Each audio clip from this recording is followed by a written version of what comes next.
अब रीवा वालों का तो कहना मानना ही पड़ेगा।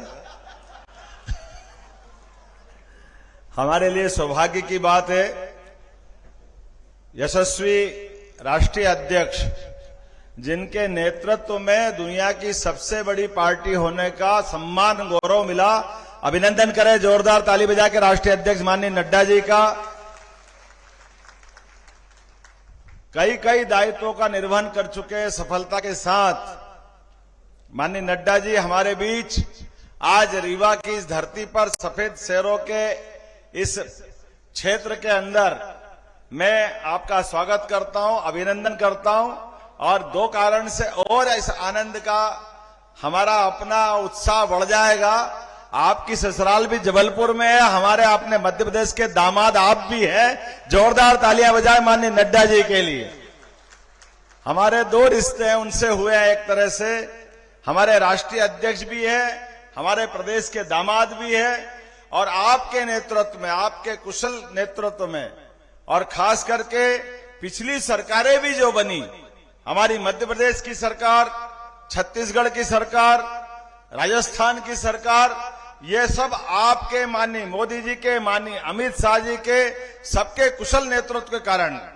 आप बताइए, जिस प्रकार का आपने अपनी संगठन की रचना बनाई, यही तो कारण है कि कोई अंदाज लग रहा 100 सीट आएगी, कोई 110 बता रहा, कोई 120 बता रहा, लेकिन भारतीय जनता पार्टी की प्रचंड बहुमत से 163 से ज्यादा सीट जीत करके प्रदेश में सरकार बनी। यह हमारे लिए गौरव की बात है। और इसी प्रकार से एक नहीं अनेक, मैं तो आज इस बात के लिए आपको धन्यवाद भी देने वाला हूं। हमारे आपके माध्यम से सरकार बनी और 100 दिन का समय मिला, लेकिन आपके माध्यम से हमारी सरकार ने भाई साहब कुछ निर्णय किए, जिन निर्णयों के माध्यम से हमें इस बात का गर्व है कि समय भले कम मिला हो, लेकिन इन समय के अंदर जो हमने फैसले लिए, हमारे फैसले, हमने निर्णय किया कि किसी भी जगह पर कोई भी बीमार अगर हॉस्पिटल में भर्ती होता है, एम्बुलेंस तो पहुंचा देती है हॉस्पिटल में, लेकिन लगा यहां से अब कोई गांव का हॉस्पिटल है या बड़े स्थान में पहुंचाना किसी बीमार को बंबई, दिल्ली, जबलपुर, भोपाल, तो ऐसे स्थान पर आयुष्मान कार्ड के माध्यम से आपका कोई पैसा नहीं लगेगा, लेकिन एयर एम्बुलेंस के माध्यम से हमारे डॉक्टर और कलेक्टर डिसाइड कर देंगे उसकी जान बचाने की पहली जरूरत है, एक पैसा उसका नहीं लगेगा, और उसके लिए हम एम्बुलेंस की व्यवस्था करने वाले हैं। मुझे इस बात की प्रसन्नता है कि हमारी सरकार ने तय किया है कि मनुष्य के समान हमारे तो गौ माता में भी 33 करोड़ देवी देवता है, तो गायों के लिए, जगह जगह भटकने वाली गाय माताओं के लिए हमारी सरकार ने निर्णय किया है। ये आचार संहिता हटने के बाद गौ माताओं के लिए भी एम्बुलेंस की व्यवस्था करेंगे, और किसी भी हालत में कहीं पर भी कोई गौ माता सड़क पे भटकती मिल जाए, कहीं कोई टक्कर लग जाए, कोई दुखी दर्दी होगी, तो गौशालाओं में भी उनकी राशि डबल कर दी है। और एक और बात कि न केवल गौशाला, गाय पालने के आधार पर जो व्यक्ति दूध उत्पादन के क्षेत्र में, क्योंकि खेती का ये रकबा तो बड़ा है, सिंचाई का एरिया भी बड़ा है, लेकिन किसानों की आय बढ़ाने के लिए हम जैसे गेहूं पर, धान पर बोनस देते हैं, उसी प्रकार से दूध उत्पादन पे भी बोनस देने का निर्णय हमारी सरकार ने किया है। इसके माध्यम से सभी की आय बढ़ाने का निर्णय किया है। आप ही के माध्यम से दो निर्णय और किए हैं, क्योंकि ये चित्रकूट के नजदीक वाला बेल्ट है। भगवान ने 11 साल अपने मध्य प्रदेश में गुजारे हैं, तो हमारी सरकार ने निर्णय किया है प्रभु राम और भगवान कृष्ण दोनों के लिए जहां जहां उनने लीलाएं की है मध्य प्रदेश के अंदर, जिस जिस जगह पर वहां तीर्थ बनाने का काम हमारी सरकार करेगी। बोला जय जय सिया राम। निर्णय तो बहुत सारे हैं, लेकिन आप और हमको देरी हुई है, इस कारण से और भी समय पे, अभी 2 दिन पहले मैं रीवा आया था, लेकिन आज हमको राष्ट्रीय अध्यक्ष जी को सुनना है। मैं अपना पूरा समय और आपकी तरफ तालियों से उनको आमंत्रित करता हूं, जोरदार ताली बजा करके माननीय राष्ट्रीय अध्यक्ष जी को जोरदार ताली बजा करके, जिनके लिए हम दोपहर से 1.5 घंटे, मैं समझ सकता हूं भाई साहब आप कितने कष्ट में आए हैं। कल भी आप छत्तीसगढ़ में थे, लगातार पार्टी की अहर्निश सेवा कर रहे हैं। जोरदार तालियां बजाएं माननीय नड्डा जी के लिए, उनको आमंत्रित कर।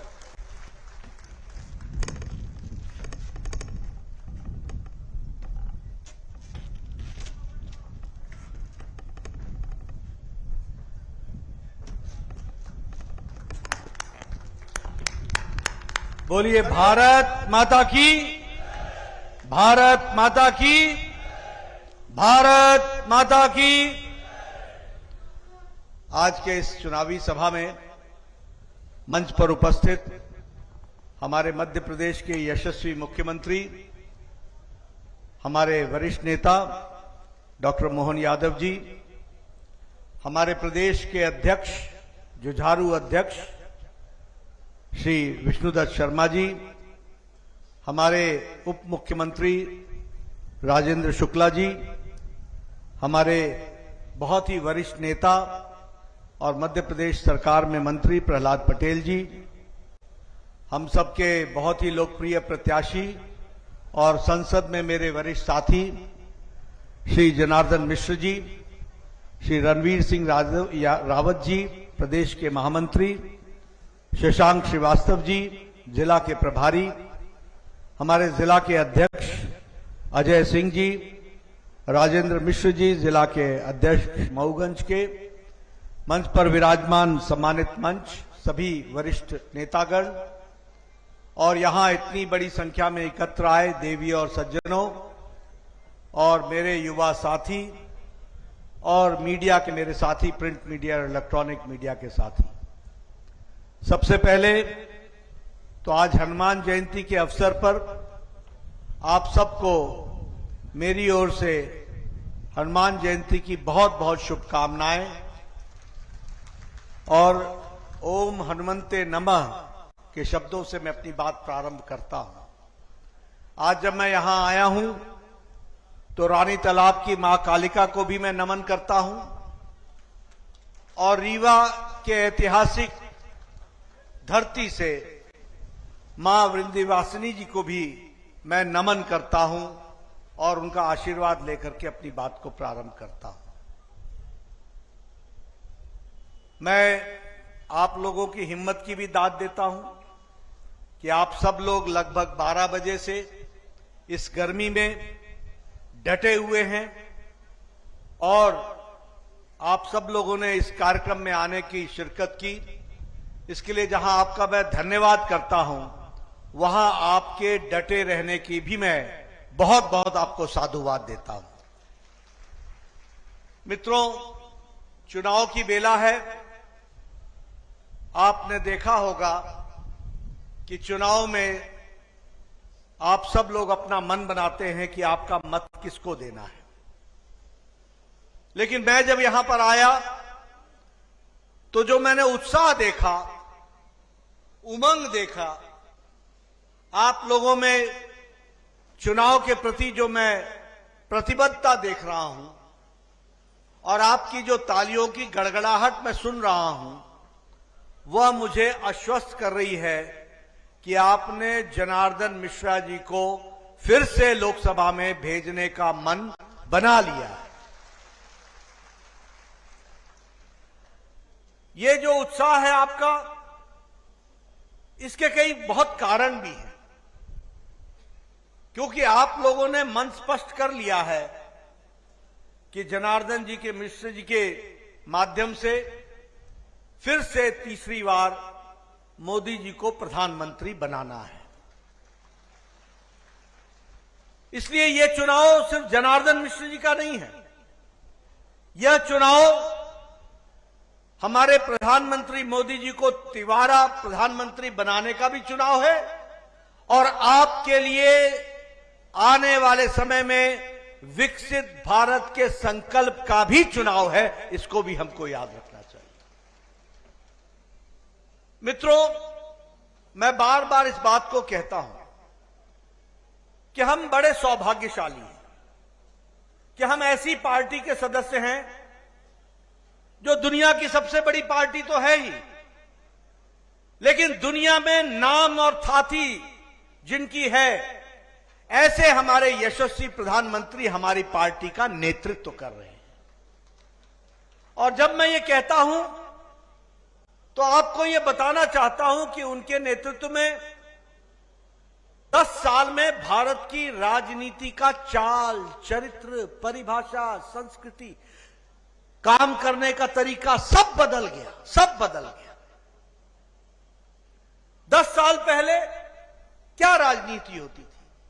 कौन अगड़ा है, कौन पिछड़ा है, किस इलाके का है, कौन जाति का है, कौन अपना है, कौन पराया है, कौन नदी के उस पार का है, कौन नदी के इस पार का है, कौन पहाड़ का है और कौन मैदान का है।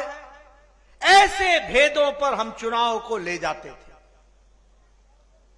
हमारा चुनाव होता था वोट बैंक की राजनीति पर।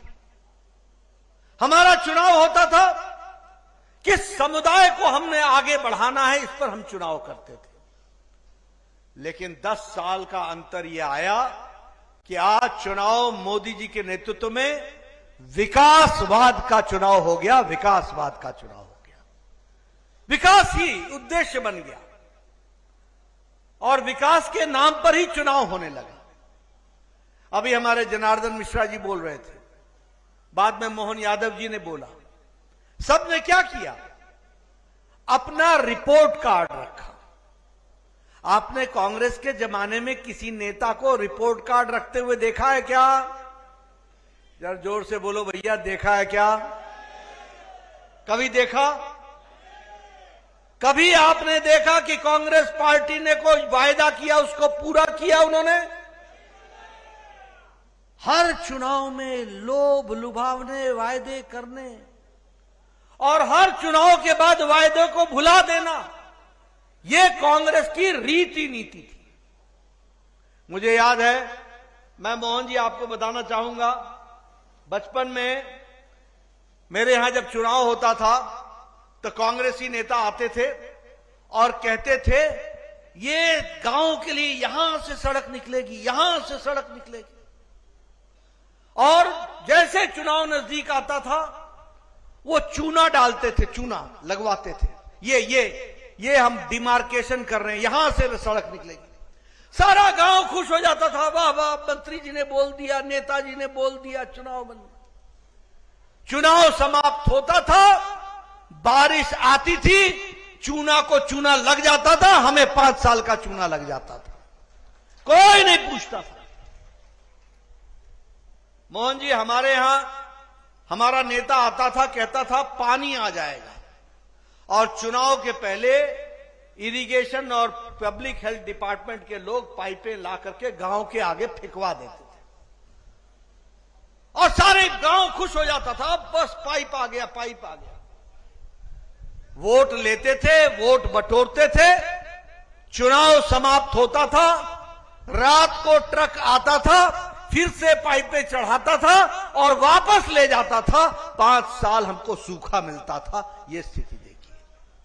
आज यह रिपोर्ट कार्ड की राजनीति है कि मोदी जी के नेतृत्व में गांव, गरीब, वंचित, पीड़ित, शोषित, दलित, हमारा युवा, हमारी महिलाएं, इन सबको अगर, हमारे किसान भाई, इन सबको अगर ताकत मिली है तो आज प्रधानमंत्री मोदी जी के नेतृत्व में मिली है। आप बताइए, आज गांव में पक्की सड़कें पहुंची हैं कि नहीं पहुंची हैं? पहुंची है कि नहीं पहुंची है? मैं जब आ रहा था तो मैंने सुना, यहां से बोला जा रहा था, गांव में सड़कों का जाल बिछा दिया है, गांव को मजबूत किया गया। मैं गांव की कहानी आपको सुनाऊं। गांव की कहानी इस प्रकार से है कि जब मैं विधायक बना 1993 में, तो मेरे इलाके में 90% गांव कोई सड़क से नहीं जुड़े थे, पैदल चलने का रास्ता होता था, पगडंडी होती थी। आज मोदी जी के नेतृत्व में 4 लाख से ज्यादा गांव जुड़ गए हैं और 2 लाख से ज्यादा पंचायतें जुड़ गई हैं पक्की सड़क से। इस तरीके का काम हो रहा है। हमारे समय में 93-94 में कांग्रेस के कार्यकाल में हमें एक पंचायत के विकास के लिए 2 से 3 लाख रुपए मिला करता था, 2 से 3 लाख रुपए। आज मोहन यादव जी, आप एक पंचायत को 5-5 करोड़ मोदी जी दे रहे हैं कि नहीं दे रहे हैं? बताइए, दे रहे हैं कि नहीं दे रहे हैं? ये गांव का विकास हो रहा है। मैं यहां आपको बताना चाहूंगा कि प्रधानमंत्री गरीब कल्याण अन्न योजना 80 करोड़ की जनता को 5 किलो गेहूं लगातार हर महीने या 5 किलो चावल और 1 किलो दाल दिया जा रहा है 80 करोड़ की जनता को। और मध्य प्रदेश में यह गरीब कल्याण अन्न योजना में 5 करोड़ 1 लाख लोगों को दिया जा रहा है। 5 करोड़ 1 लाख लोगों को। आज गरीबी की रेखा से नीचे रहने वाले लोग मोदी जी के नेतृत्व में 25 करोड़ लोग गरीबी की रेखा से निकल आए हैं और ऊपर हो गए हैं। यह भी हमको याद रखना चाहिए। यह बदलता भारत है, यह विकसित भारत के संकल्प को आगे बढ़ाने वाला है। मैं आपके साथ प्रधानमंत्री आवास योजना की भी चर्चा करना चाहूंगा।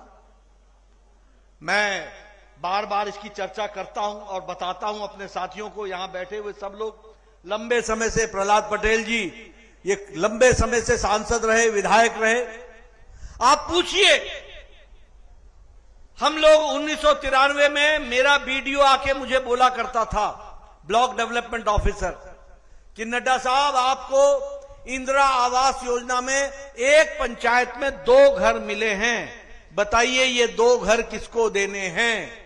और मैं बोलता था, बीडीओ साहब आप मेरे घर आए, चाय पीजिए और ये इंदिरा आवास योजना आप ले जाइए, आप ही किसी को दे देना, मैं नहीं दे पाऊंगा, क्योंकि एक अनार 100 बीमार मैं कहां देता रहूंगा। आज मोदी जी ने 4 करोड़ घर पक्के मकान बना के दिए, 4 करोड़ प्रधानमंत्री आवास योजना में। और कैसे मकान? ड्राइंग रूम, बेडरूम, साथ में किचन, साथ में टॉयलेट और साथ में गैस का कनेक्शन और साथ में कोर्टयार्ड, ऐसे 4 करोड़ घर बनाए हैं। और जनार्दन मिश्र जी को फिर से भेज दीजिएगा, मोदी जी का संकल्प है अगले 5 साल में 3 करोड़ घर और बनेंगे, 3 करोड़ घर और बनेंगे, ताकि कोई भी बिना प्रधानमंत्री आवास योजना के पक्के मकान के बगैर न रह जाए। जल जीवन मिशन, 11 करोड़ 30 लाख लोगों को जल जीवन मिशन में पानी पहुंचाया गया है और 52 लाख लोगों को पानी मध्य प्रदेश में पहुंचाया गया है। ये जितने एमएलए बैठे हैं ना और जितने एमपी, कांग्रेस के जमाने में गर्मियों में घूमना मुश्किल होता था। मेरी बहनें खाली थैला लेकर के सामने रख देती थी और घेराव करती थी और बोलती थी कहां से लाएं पानी, 3-3 किलोमीटर जाना पड़ता है, 3-3 घंटे लगते हैं। आज मोदी जी ने महिलाओं का सशक्तिकरण किया है और 11 करोड़ 30 लाख लोगों को हर घर नल, हर घर जल से जोड़ा है। और आपके यहां 52.5 लाख लोगों को जोड़ा है, 52.5 लाख लोगों को। मैं प्रधानमंत्री स्वच्छता अभियान की बात भी करूंगा और महिलाओं के सशक्तिकरण की बात भी करूंगा। मुझे याद है कि हमारी बहनें अपने दैनिक नित्यक्रम के लिए सूर्योदय के पहले या सूर्यास्त के बाद जाया करती थी और खुले में उनको अपने दैनिक नित्यक्रम के लिए जाना पड़ता था। खुले में संख्या क्या थी? 12 करोड़। कैसा देश था जहां 12 करोड़ बहनें, 12 करोड़ बच्चे, 12 करोड़ परिवार खुले में शौच जाया करते थे। आज मोदी जी ने स्वच्छता अभियान में 12 करोड़ बहनों को इज्जत से जीने का इज्जत घर दिया, तो प्रधानमंत्री मोदी जी ने दिया। ये महिलाओं का सशक्तिकरण हुआ है, ये महिलाओं को इज्जत से जीने का अधिकार मिला है। और उसी तरीके से किसानों के बारे में नारे तो बहुत लगाए सबने, लेकिन किसानों के लिए काम किसी ने किया तो मोदी जी ने किया। किसान सम्मान निधि में 2,000 रुपए हर चौथे महीने और साल का 6,000 रुपए और साथ में मोहन भैया का भी 6,000 रुपए, 12,000 रुपए किसानों को मिल रहा है। तो आज प्रधानमंत्री किसान सम्मान निधि में मिल रहा है। और संख्या कितनी है? 11 करोड़ 78 लाख देश में, और आपके यहां 84 लाख किसान हैं जिनको यह मिल रहा है। मैं आयुष्मान भारत की भी बात करना चाहूंगा। आज आप लोगों को खुश होना चाहिए कि आज हमारे बीजेपी की सरकार है, मोदी जी की सरकार है, देश में मोदी जी की सरकार है। ये सब जो बैठे हैं आगे की पंक्ति में, ये सब आज से 10 साल पहले एप्लीकेशन लिखते थे मेरे गांव में एक गरीब आदमी है, उसको कैंसर हो गया है, उसके इलाज के लिए 2.5 लाख रुपए चाहिए, उसको कीमोथेरेपी होनी है, उसको 2 लाख रुपए चाहिए। मेरे इलाके में एक का बाईपास होना है, उसकी जमीन बिक जाएगी, उसका मकान बिक जाएगा, उसको 2 लाख रुपए देना दीजिए। हमारे एप्लीकेशन लिखते थे कि कृपया मुख्यमंत्री जी, इसको किडनी का ऑपरेशन होना है, इसको 3 लाख रुपए लगेंगे, कृपया दीजिए। जब 3 मांगते थे तो 1.5 मिलता था, जब 1.5 मांगते थे तो 75,000 मिलता था, जब 2 मांगते थे तो 1 लाख मिलता था। और 1 लाख, 2 लाख, 3 लाख हम जनता से इकट्ठा करके उसका इलाज कराते थे। आज आयुष्मान भारत में मोदी जी ने गरीब लोगों के लिए 10 करोड़ 74 लाख परिवार, 55 करोड़ लोग, भारत की 40% आबादी गरीब लोग। कौन है ये लोग? बाय प्रोफेशन, जो काम से जाने जाते हैं, ऐसे लोगों का सिलेक्शन हुआ है। कौन लोग हैं ये?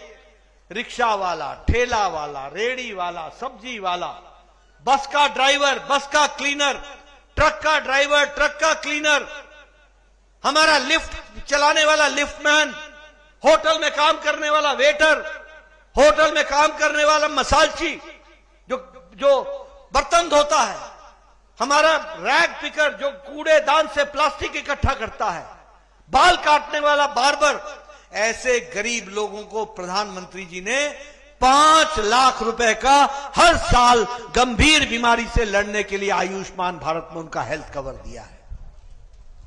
और नोट कर लेना मेरे मित्रों, अभी मोदी जी ने कहा है तीसरी बार वो प्रधानमंत्री बनेंगे। इस देश में 70 साल से ऊपर का कोई भी बुजुर्ग, 70 साल से ऊपर की कोई भी हमारी माता, कोई भी व्यक्ति, और तो और हमारे किन्नर भाइयों की भी किसी ने चिंता नहीं की।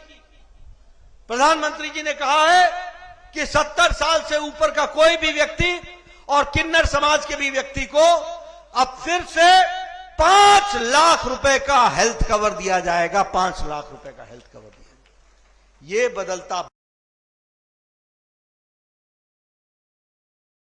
भारत, ये बदलता देश, इस तरीके से प्रदेश को आगे बढ़ाया जा रहा है। अगर मैं बात करूं लाडली लक्ष्मी बहना योजना की या लाडली लक्ष्मी योजना की, ये इसने महिलाओं का सशक्तिकरण किया। मैं मध्य प्रदेश की सरकार को इसके लिए बधाई देना चाहता हूं कि उन्होंने महिलाओं को सशक्तिकरण के लिए लाडली बहना योजना को आगे बढ़ाया और लाडली लक्ष्मी योजना के बहनों को ताकत दी है। आज 13 लाख से ज्यादा बहनें उच्च शिक्षा ले रही हैं, ये भी हमको ध्यान में रखना चाहिए। आज अभी हमारे जनार्दन जी आपसे बात कर रहे थे कि सीधा ट्रेन पर हिया से बैठा हो वहां उतरा। बोलते थे कि नहीं बोलते थे? बोलते थे कि नहीं? आप बोलते थे एयरपोर्ट बना रहा है, बोल रहे थे कि नहीं बोल रहे थे? यानी हाईवे, एयरवेज, इंटरनेट में आपको जानकर खुशी होगी 1,75,000 से ज्यादा पंचायत ऑप्टिकल फाइबर से जुड़ गया, ऑप्टिकल फाइबर से जुड़ गया। कॉमन सर्विस सेंटर अब गांव में चल रहा है। क्या विकास की कहानी है, क्या लंबी छलांग लगाई जा रही है। हर एक दृष्टि से विकास हो रहा है। मेडिकल कॉलेजेस, 14 मेडिकल कॉलेज दिया आपको, 14 मेडिकल कॉलेज मध्य प्रदेश को, 14 medical college, all India institute of medical sciences दिया। पेट्रोकेमिकल इंजीनियरिंग की का सेंटर ग्वालियर में खुल रहा है। हर दृष्टि से विकास के काम चल रहे हैं। मित्रों, आप बताइए, ये विकास की कहानी चलती रहनी चाहिए कि नहीं चलती रहनी चाहिए? जरा जोर से बोलिए, गर्मी ज्यादा है, मैं समझ रहा हूं आपको। चलती रहनी चाहिए कि नहीं चलती? आप बताइए, मोदी जी के नेतृत्व में स्थिर सरकार चाहिए कि नहीं चाहिए? आप बताइए, जब कोरोना में सब लोग अपने घरों में दुबक गए थे, उस समय बीजेपी का एक एक कार्यकर्ता समाज की सेवा कर रहा था कि नहीं कर रहा था? हमार जनार्दन भैया सबसे आगे रहे कि ना थे कि नहीं थे? आज इनको सबसे आगे भेजना है कि नहीं भेजना है? कोरोना में इन्होंने काम किया कि नहीं किया?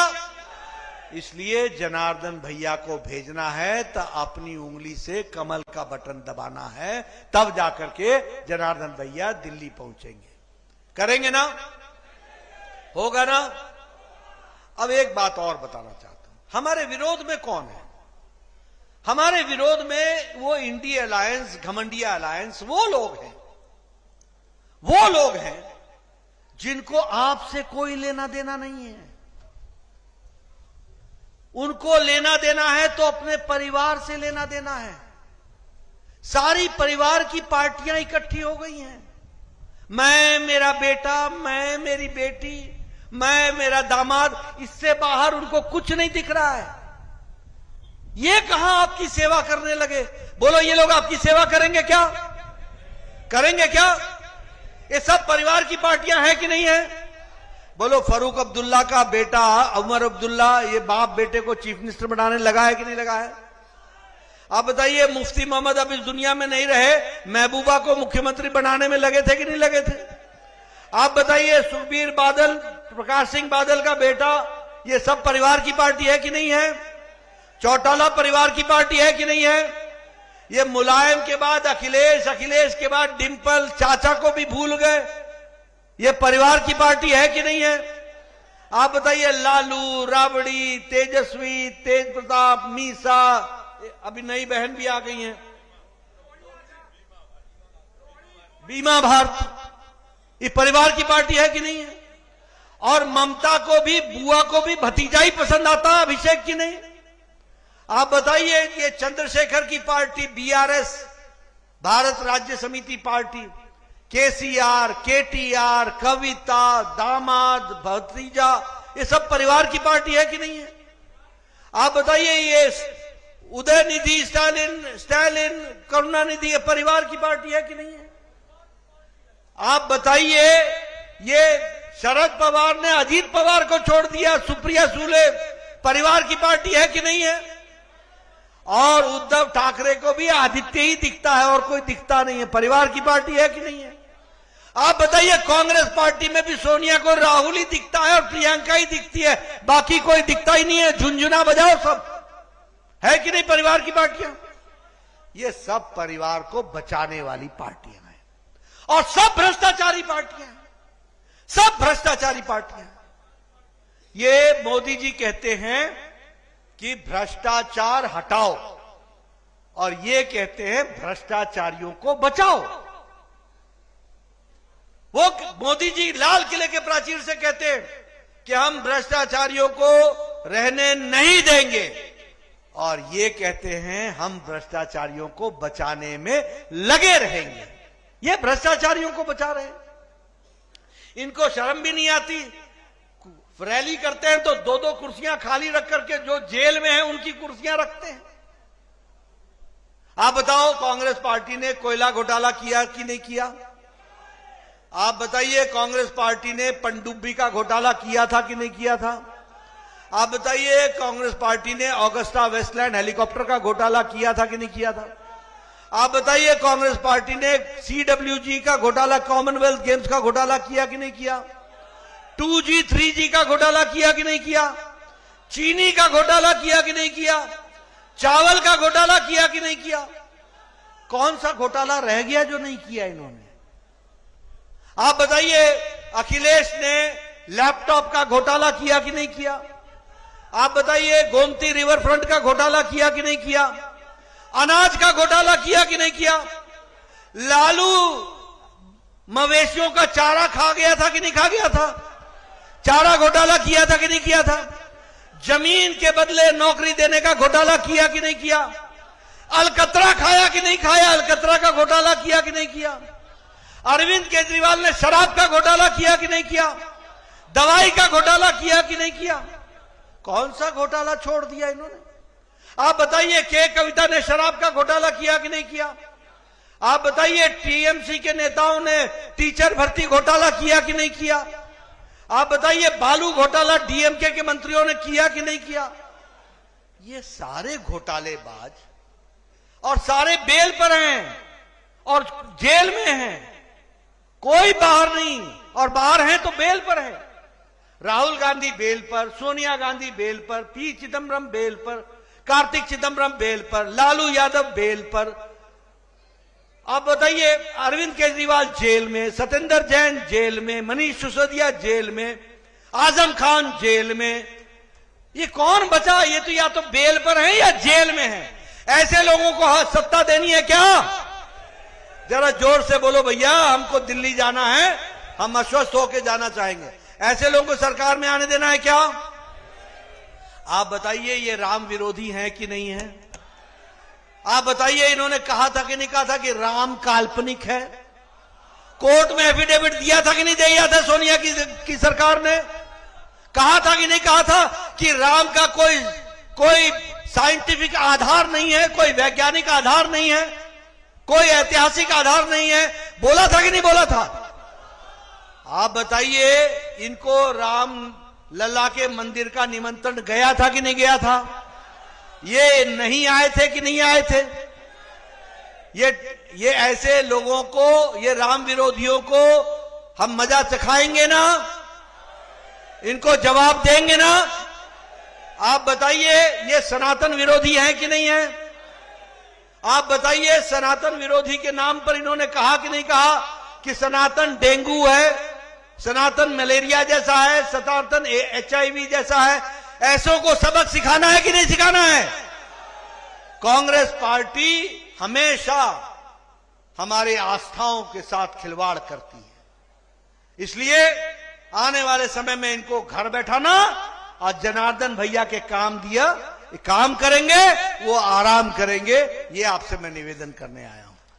इसलिए मित्रों, अंत में आपको सिर्फ एक बात मैं कहना चाहता हूं कि भारतीय जनता पार्टी मोदी जी के नेतृत्व में जब तीसरी बार प्रधानमंत्री बन करके सरकार चलाने वाले हैं, तो उसमें हमारे रीवा का भी पूरा योगदान होना चाहिए और जनार्दन मिश्रा जी को दिल्ली पहुंचना है, इसलिए आपका आशीर्वाद चाहिए।